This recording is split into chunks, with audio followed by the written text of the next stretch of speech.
Hello दोस्तों, आज एक बहुत ही ज़बरदस्त बिजनेस लेकर आया जो बहुत लोगों को अट्रैक्ट करता है, रियल एस्टेट बिजनेस। लेकिन रियल एस्टेट बिजनेस जैसे ही बोलते हैं तो सब लोगों को लगता है कि लाखों करोड़ों की इनकम लगने वाली है। लेकिन सिर्फ 1,000 रुपये में आप रियल एस्टेट बिजनेस स्टार्ट कर सकते हो। जी हाँ, सिर्फ 1,000 रुपये में आप रियल एस्टेट बिजनेस चालू कर सकते हो। मैं आपको स्टेप बाय स्टेप बताऊंगा आपको वो 1,000 रुपये कहाँ इन्वेस्ट करना है, क्या करना है। बहुत बारीक बारीक बातें मैं बताने वाला हूँ जिसको आप अगर फॉरवर्ड मोड में अगर देखोगे तो आप वो बारीक बातें मिस कर दोगे और आपको जो मैं कहना चाहता हूँ वो आप मिस कर दिए तो आपको जो आइडिया जो एग्जीक्यूशन है उसमें दिक्कत जाती है। तो इसलिए बिना पेशेंस खोए वीडियो को पूरा शुरुआत से लेकर तो अंत तक देखिए, तो इसमें आपको बहुत बेनिफिट होंगे। तो आइए शुरू करते हैं कि रियल एस्टेट बिजनेस सिर्फ 1,000 में कैसे स्टार्ट करते हैं। दोस्तों, मैं हूँ जाहिद सैयद, मैं एक बिजनेस कोच और मोटिवेशनल स्पीकर हूँ और आपके लिए इस चैनल पे बहुत सारे इनकम आइडियाज़ और बिजनेस आइडियाज़ आपके लिए लाते रहता हूँ। अगर आपने अब तक मेरा चैनल सब्सक्राइब नहीं किया हो तो इसको सब्सक्राइब कर ले, ताकि आपको इसके अलावा भी जितने भी मेरे और वीडियोज़ है वो आपको नोटिफिकेशन आते रहे और आपको अच्छे अच्छे आइडियाज़ मिलते रहे। और इसको लोगों तक भी शेयर कीजिए, जैसे आपको बेनिफिट हो रहा है दूसरों को भी बेनिफिट हो। तो शुरू करते हैं। अब 1,000 रुपये में रियल एस्टेट बिजनेस कैसे स्टार्ट करें, इतने कम इन्वेस्टमेंट में कैसे पॉसिबल है। ओके, अगर आपके पास में बहुत बड़ी ऑलरेडी इनकम है या फिर आपके पास में बहुत बड़ा ऑलरेडी कोई एसेट है, आप उससे भी स्टार्ट कर सकते हैं। लेकिन मैं अभी फ़िलहाल में ग्राउंड लेवल से तुमको ये बात कर रहा हूँ कि मान लो आपके पास में इतनी इनकम नहीं है और ना ही आपके पास में कोई खुद की प्रॉपर्टी है। ओके, खुद की प्रॉपर्टी अगर हो तो उस पर क्या कैसा कर सकते हैं हम लोग, मैं इसके लिए एक सेपरेट वीडियो बनाऊंगा। आज के इस पर्टिकुलर वीडियो में विदाउट इन्वेस्टमेंट या 1,000 रुपये के इन्वेस्टमेंट में आप कैसे कर सकते हो वो मैं आपको बताने वाला हूँ। सबसे पहले इसमें बेसिक चीज़ें हम लोग देख लेते हैं। देखो, रियल एस्टेट बिजनेस अगर देखा जाए तो ये जो लोग इसमें सेटल्ड है या बहुत बड़े बिल्डर्स वगैरह हैं जिनके बहुत बड़े कंस्ट्रक्शंस है या जिनके पास बहुत बड़े प्लॉट्स है, ये एक अच्छी पर्सनालिटी बन चुके हैं। अब तुम किसी अच्छी पर्सनालिटी को अगर इम्प्रेस करना चाहते हो तो उसमें तुमको खुद में एक थोड़ा मेकओवर करने की ज़रूरत होती है। और वो मेकओवर आपको क्या करना है, अगर आपके पास में सिर्फ जीन्स, टी शर्ट्स, ट्राउजर्स अगर ये है तो आप सबसे पहले पैंट शर्ट, जिसको फॉर्मल्स बोलते हैं, वो अच्छे गुड लुकिंग प्रोफेशनल ऑफिस में जाने वाले जैसे फॉर्मल्स रहते हैं, ऐसे 2-3 फॉर्मल्स आप सिलेक्ट कर लो और उसको ख़रीद लो। जब आप ख़रीदोगे तो कोशिश करो कि जो फॉर्मल्स है उसमें शर्ट जो हो वो प्लेन शर्ट हो, उसमें वाइट शर्ट आपका, मैं आपको कलर भी बता देता हूँ, white shirt, black shirt, light pink, light green, light yellow. Okay, मतलब लाइट शेड्स में प्लेन शर्ट्स ये प्रेफर कीजिए। एक अच्छा पेन हो आपके यहाँ पर, और ब्लेज़र अगर आपके पास में है उससे रिलेटेड तो ब्लेज़र, या फिर नहीं हो तो इस तरह से जो आपको इसको सदरी बोलते हैं या फिर जो भी आपकी जगह पे बोला जाता है, तो आपकी पर्सनैलिटी उसमें एक थोड़ी अच्छे प्रोफाइल वाली दिखना चाहिए। ये बहुत ज़रूरी है, क्योंकि जो कहते हैं ना कि जो दिखता है वही बिकता है। अगर आप उस वक्त में एक ब्रांड नहीं हो, आप तो अभी शुरुआत कर रहे हो, लेकिन आपका गेटअप एक ब्रांड की तरह होना चाहिए। इस केस में मैं ये मान के चल रहा हूँ कि आपको रियल एस्टेट का नॉलेज है, तो इसलिए मैंने इसको पहली स्टेप पे रखी। लेकिन अगर आपको रियल एस्टेट का नॉलेज भी नहीं है तो आपको एक हफ्ता, जो मैं अपने हर वीडियो में बताते रहता हूँ, आपको फिर क्या करना है कि नॉलेज अबाउट रियल एस्टेट लो। फिर अब जैसे मेरा ये वीडियो कंप्लीट हो जाएगा उसके बाद में आपने ये डिसाइड कर लिया कि मुझे रियल एस्टेट में अभी ये काम करना है, तो आप आपके दिन के 1 घंटा या 2 घंटा, कोई 1 घंटा या 2 घंटा फाइनल कीजिए, अगले 1 हफ्ते तक कंसिस्टेंटली रियल एस्टेट का बिजनेस कैसे चालू करें इस पे ना सर्च करें, रियल एस्टेट के बारे में सर्च करें। रियल एस्टेट में मतलब क्या होता है, प्लॉट को कैसे गिना जाता है, आपके यहाँ पे उसका क्या फॉर्मेट है, फ्लैट कैसे है, बंगलो कैसे है, फार्मिंग लैंड कैसे रहते हैं, फार्म हाउस कैसे रहते हैं, उसके बाद में जो लैंड जिस पे एक्विजिशंस नहीं कर सकते या फिर जो सेल नहीं हो सकती है, जिसको पोजीशन नहीं मिल सकता, ऐसे इनमें क्या किया जाए। मतलब इसका जो नॉलेज है, इसके लीगल फॉर्मेलिटीज़ क्या है।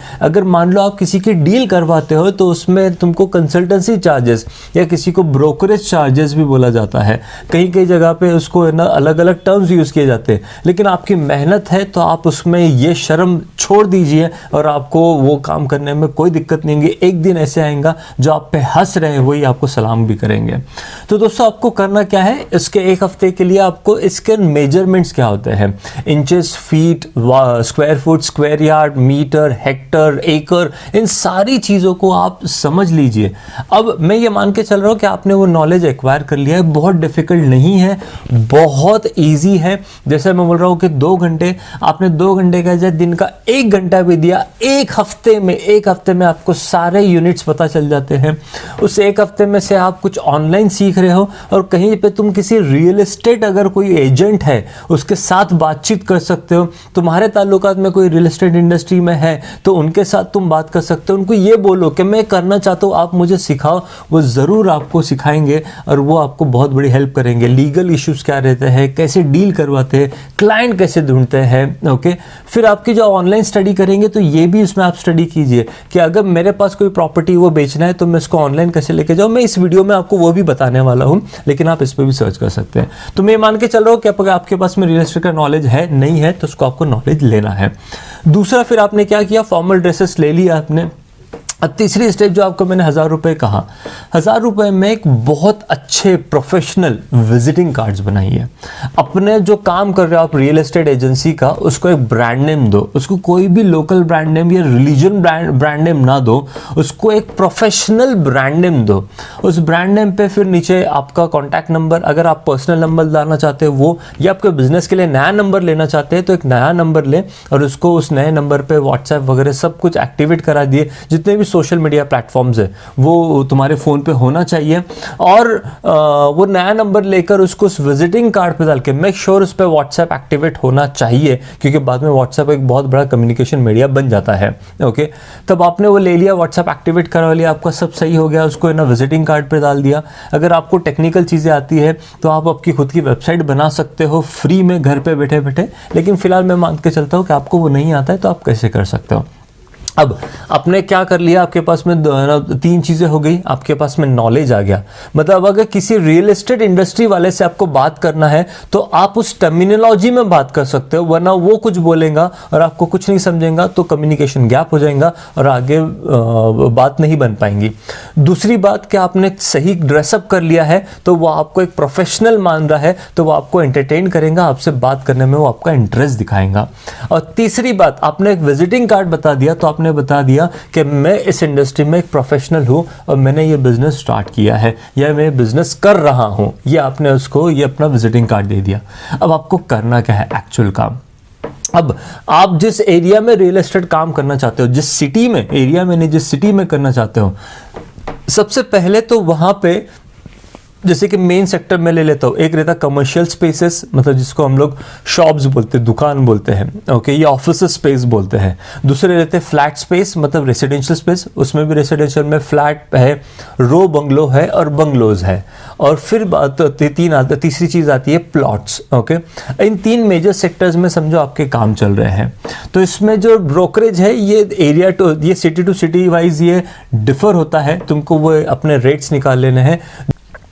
जो महाराष्ट्र में रेट चल रहे, तो अगर 50 लाख से नीचे की अगर डील है कोई, तो 2% ऑन दी डील अमाउंट लिया जाता है, और अगर 50 लाख के ऊपर अगर अमाउंट है तो 1% ऑन दी डील अमाउंट लिया जाता है। अगर कोई किसी को कोई शॉप दिलवा के दे रहा है उसके बिजनेस के लिए, तो जितना किराया डिसाइड होता है तो 1 मंथ का किराया एज अ कंसल्टेंसी फीस उससे ली जाती है। तो इस तरह से तो आपको मैंने एक चीज़ बताई है। अब इस पर बिजनेस कैसे होगा, ओके, तो आपने 1000 के विजिटिंग कार्ड बना लिए, फॉर्मल्स आपके पास है तो वो उसको पहन लिए अच्छे से, और अगर नहीं है तो उसको परचेस कीजिए। इन फॉर्मल्स को 2-3 जोड़ी भी सिर्फ आपने परचेस कर लिया, इसको ऑल्टरनेटिवली पहन रहे हैं तो बहुत अच्छा होगा, वो प्रोफेशनल लुकिंग, ऑफिस लुकिंग लगना चाहिए। अब आप क्या करोगे कि जितने भी बड़े बड़े बिल्डर्स है, देखो बड़े बड़े बिल्डर्स बहुत बड़े बड़े बड़े बड़े कंस्ट्रक्शंस कर रहे हैं, बहुत बड़ी सेल्स की टीम लगा देते हैं, बहुत सारी चीज़ें होती हैं, लेकिन इनमें दिक्कत यह है कि सारे फ्लैट्स इमीडिएटली सारे सब कुछ सेल हो जाते हैं, ऐसे भी नहीं है। तो आपको करना यह है कि आपको छोटे बिल्डर्स से लेकर तो बड़े से बड़े बिल्डर तक जाकर मीटिंग करना है।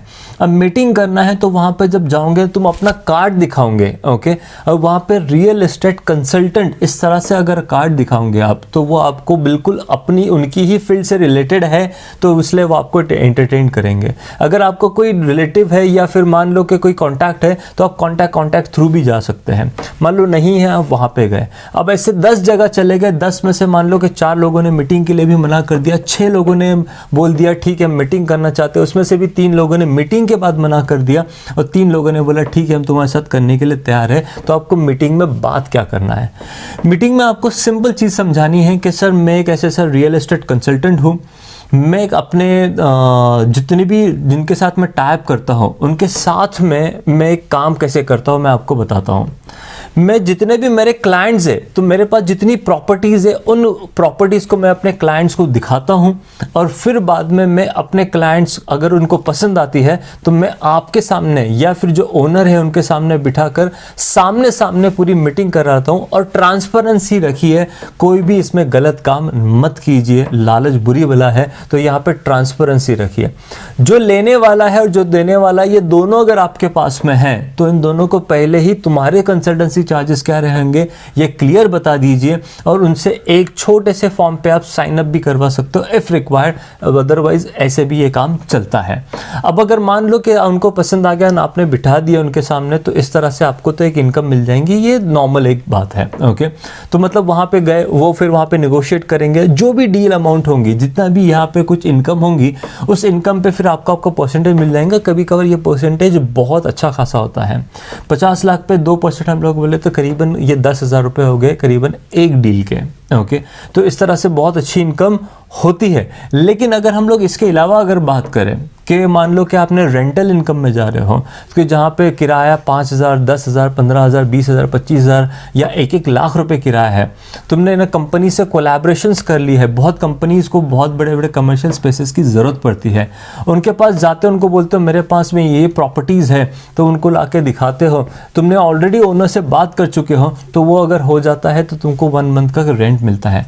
ये तो आप लोगों को मालूम है, लेकिन मैं एक और इससे मिला जुला आपको मैं मॉडल बताता हूँ जिसमें आप को ब्रोकरेज रखने की जरूरत नहीं है, आप ज़्यादा इनकम कर सकते हो। वो क्या? जितने भी जो कंस्ट्रक्शंस हुए हैं, अगर वो डिलेड प्रोजेक्ट है, मतलब वो देरी से कंप्लीट हो रहा है या फिर उसका सेल जल्दी नहीं हो रहा है, तो आपको करना क्या है? उनको जाना है, कॉन्फिडेंस में लेना है, सर मेरे पास में काफ़ी क्लाइंटेल है, आपको मुझ पर कोई पैसे देने की ज़रूरत नहीं, मुझे एक्स्ट्रा पैसे देने की ज़रूरत नहीं, मैं अपने लेवल से आपके प्रोजेक्ट की मार्केटिंग करूंगा, उन क्लाइंट्स को लाऊंगा और यहाँ पे विजिट करवाऊंगा। मुझे बस अगर मेरा क्लाइंट आता है तो यहाँ पे मुझे बैठने के लिए, जब मेरा क्लाइंट आ रहा है तब ये बैठने के लिए, या फिर मुझे यहाँ पे क्लाइंट को बुलाना है तो मुझे बैठने के लिए एक जगह चाहिए जहाँ पे मैं अपने क्लाइंट को फोन करके उसको साइट पे बुला सकूं, साइट दिखा सकूं और बाद में मैं उसको मीटिंग करवा दूंगा। लेकिन तुम बोलेंगे सर ये तो पहले मॉडल के जैसा है, लेकिन इसमें तुम ये कर सकते हो, आइदर तुम मैंने जो पहला मॉडल बताया उस तरह से भी एग्जीक्यूट कर सकते हो, या फिर आप ये कर सकते हो कि सर आप मुझे कितने में देंगे, ये मुझे एक बॉटम रेट बताइए, आसपास का सारा मार्केट रेट मालूम कर लीजिए, जो ऑलरेडी प्रॉपर्टी सेल हुई है उस प्रोजेक्ट में वो क्या रेट में दी गई है वो मालूम कर लीजिए, और आप निगोशिएट करके कि सर अगर आप मुझे ना अगर टॉप प्राइस दोगे तो मैं आगे क्या सेल करूंगा, सर मुझे एक बॉटम कॉस्ट बताइए। मान लेते कि उन्होंने वहां पर वही कोई जगह है जो 65 लाख में सेल की है, लेकिन अभी ज़्यादा सेल नहीं हो रहा है, इसलिए उन्होंने एग्री किया और तुमको कहा कि मैं आपको ये लास्ट में 62 लाख से लेकर 63 लाख, उन्होंने कहा कि 63 लाख मैं आपको इसमें ये दे दूंगा। तो अभी चूंकि 65 लाख में पास में सेल हुई है, तो आपके पास एक प्रॉपर्टी के पीछे 2 लाख रुपए की इनकम का आपके पास में स्कोप आ गया है। अब मान लेते हैं कि आपके पास में क्लाइंट आया है कोई, अगर वो भी रिपोर्ट निकालेंगे कि पास में कितनी प्रॉपर्टी क्या रेट में बिकी है, वो देखेंगे 65 लाख है, और आपने कहा कि सर जल्दी से जल्दी बुक कर लो, मैं आपको 65 नहीं, मैं आपको और 50,000 से कम करवा देता हूं या 1 लाख से कम करवा देता हूं मैं आपको। तो जहां पर उसको 65 बाजू में था, आपने उसको 64 में दिया, तो कस्टमर भी खुश, ओनर भी खुश, और आपको उस डील के पीछे करीबन 1 लाख रुपए मिल गए। अब चूंकि वो बड़ा कंस्ट्रक्शन है, तो आप एक ही प्रोजेक्ट के पीछे, मतलब अपने सारे क्लाइंट को उसी प्रोजेक्ट पे खींचकर, उसी प्रोडक्ट के तरफ अट्रैक्ट कर कर उनको उनके कमर्शियल प्रोजेक्ट और रेसिडेंशियल प्रोजेक्ट्स अगर दिखाते हो, तो आप एक प्रोजेक्ट के पीछे कुछ ही महीनों में कम से कम 10 से 15 लाख रुपए आराम से कमा सकते हो। उसका रीज़न ये है, जब आपका क्लाइंट आपके पास में आता है, आप उसको प्रॉपर्टी दिखाते हो, तो आपको यहाँ पर ऑफिस स्पेस की ज़रूरत नहीं पड़ी, क्योंकि ऑफिस स्पेस आप उन्हीं का यूटिलाइज कर रहे हो, तो आपको ऑफिस डालने की ज़रूरत नहीं पड़ी। आप घर से भी काम नहीं किए, आपके पास आपके विजिटिंग कार्ड है, आपका ड्रेसिंग, मतलब आप ऑलरेडी एक बहुत बड़े ऑफिस का हिस्सा बन चुके हो। जैसे ही वो प्रोजेक्ट खत्म होता है, आप दूसरे से टाइप कर लेते हो, आप तीसरे से टाइप कर लेते हो, आप चौथे से टाइप कर लेते हो, इस तरह से काम होता है। लेकिन ये क्लाइंट लाए कहाँ से? ये बात तो सब हो गई कि क्लाइंट लाएंगे, उनको बताएंगे, ये क्लाइंट लाए कहाँ से। अगर मान लो कि आप किसी रियल एस्टेट के लिए डेडिकेटेड अगर काम कर रहे हो, तो तुम उस रियल एस्टेट किसी कंस्ट्रक्शन कंपनी के लिए डेडिकेटेड काम कर रहे हो, तो तुम उसको ये भी रिक्वेस्ट कर सकते हो कि सर मेरा भी नंबर डाल दीजिए। अगर वो उस बात को, और वो जो क्लाइंट आएगा वो मैं हैंडल करूंगा, आप मुझे मेरे चार्जेस दे देना, मैं उसको पूरा फाइनल करने तक बात कर लूंगा, और आप उसके साथ में डील कर सकते हो। अगर जो छोटे कॉन्ट्रैक्टर है वो शायद इस बात के लिए अग्री भी हो जाए, और अगर नहीं भी अग्री होते तो छोड़ देते हैं। तो इसको हम लोग, एक तो ये रास्ता मैंने बताया। दूसरा रास्ता ये कि मान लो आपके पास में अभी क्या आ गई, प्रॉपर्टी आ गई बिना किसी इन्वेस्टमेंट के उस 1000 के विजिटिंग कार्ड में, और आपके कम्युनिकेशन स्किल्स की वजह से अब आपके पास में बहुत सारे प्रोजेक्ट्स है। अभी आपके पास में फिर जिनके प्लॉट सेलिंग के लिए, वो भी आपने अपने डायरी में मेंशन करके रखा हुआ है, या अपने लैपटॉप अगर आता होगा तो उसमें आपने मेंशन करके रखा हुआ है। जो प्रोजेक्ट्स है, शॉप्स है, ऑफिस है, इनको मेंशन करके रखा हुआ है। मतलब आपने अपनी सारी प्रॉपर्टी का हार्ड कॉपी और सॉफ्ट कॉपी रेडी रखा हुआ है। अब होगा कैसे कि आपको जो दूसरे रियल एस्टेट ब्रोकर्स हैं, इन लोगों से आपको जरा नेटवर्क बनाना होगा, और ये नेटवर्क बनाने के बाद में उनको ये बोलना है नेटवर्क को कि मान लो कि आपका नाम है अजय और कोई है एक विजय। वो विजय को आप जो बोल रहे हो कि विजय मैं रियल एस्टेट, ये मेरा कार्ड है, और अगर तुम्हारे पास कोई क्लाइंट है जो प्रॉपर्टी अगर परचेस करना चाहता है, तो मेरे पास कुछ अच्छी प्रॉपर्टीज है। फिर वो कौन सी प्रॉपर्टीज है, कहाँ है, कितनी है, ये मत बताइए, न तो वो क्लाइंट को डायरेक्टली लेकर जाएगा। आप उसको सिर्फ ये बताइए कि ना मैं आपको एक अच्छी प्रॉपर्टी ऐसे ऐसे लोकेशन में ये रेट पे दे सकता हूं। अगर मान लो ये डील होती है, तो आपके क्लाइंट से जो आपको कंसल्टेंसी फीस लेना है वो आप ले लेना, मेरे क्लाइंट से जो मुझे पैसा मिलने वाला है वो मैं ले लूंगा। तो आपको दोनों साइड से मिलने के बजाय एक साइड से मिलेगा इस केस में। लेकिन आपका क्या हो जाएगा, अगर मान लो ऐसे अपने 25 लोगों से बात करके रखिए, तो 25 लोग आपको फिर सपोर्ट करने के लिए तैयार हो गए हैं। ये दूसरा। तीसरा कि आपको थोड़े से ऑनलाइन चीज़ें सीखनी होंगी। रियल एस्टेट से रिलेटेड जो भी वेबसाइट्स है, ओके, उन वेबसाइट्स पे जाके रजिस्ट्रेशन कीजिए, अपनी प्रॉपर्टी को लिस्टिंग कराइए। अगर आपके पास में थोड़ा इन्वेस्टमेंट है तो वहाँ पे उसकी मेंबरशिप फीस भरिए, ताकि वो लिस्टिंग ओपन अप हो, ज़्यादा से ज़्यादा लोगों तक रीच हो सके। OLX हो गए, क्विकर हो गए, मैजिक ब्रिज हो गए, ऐसे बहुत सारे वेबसाइट्स हैं जहाँ पर आप आपका डाल सकते हो। मैं कोई एक वीडियो बनाऊंगा जहाँ पे अकाउंट कैसे बनाना है, लिस्टिंग कैसे करना है, इंशाल्लाह वो भी मैं आपको बताऊंगा। लेकिन यहाँ पे आपने डाल दिया, तो इन वेबसाइट्स पे और इंडिया से हिट होते हैं।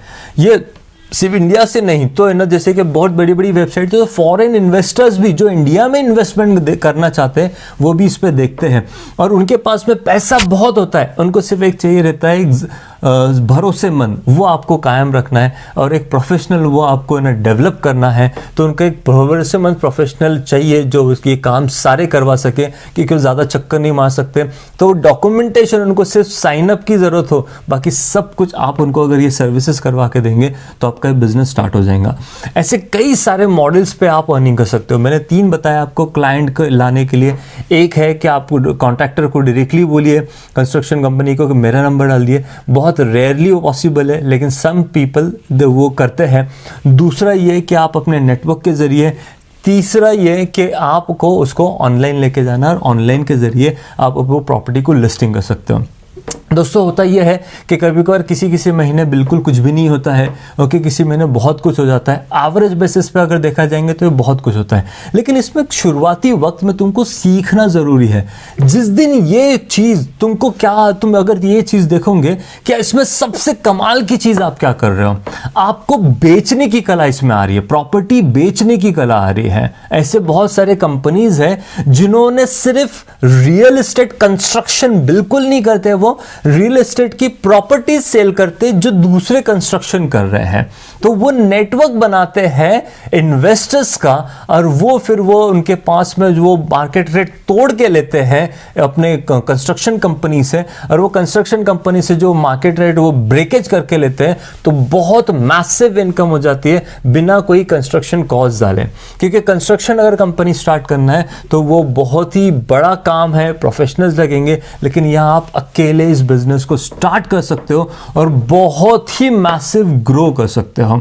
मैं इस पे मैं बहुत कुछ है बोलने के लिए, लेकिन वीडियो और काफ़ी लेंदी हो जाएगा, तो इसके मैं और कुछ पार्ट्स में मैं आपको बताऊंगा कि ग्रीन लैंड कैसे परचेस किए जाती है आप, और अगर थोड़ा बहुत आपके पास में पैसा है उसका क्या कर सकते हो, आपके पास ऑलरेडी लैंड है उसको आप इनकम मॉडल में कैसे कर सकते हो। दोस्तों बहुत कुछ है बोलने के लिए, बहुत कुछ है आपको देने के लिए, लेकिन चैनल पे बने रहना, सिर्फ आपको यही काम करना होगा, उसमें सीखना पड़ेगा, एग्जीक्यूट करना पड़ेगा। मैं आपको वादा करता हूं मेरे बिजनेस मॉडल के जरिए आपको बहुत अच्छी इनकम मिलना चालू हो जाएंगी।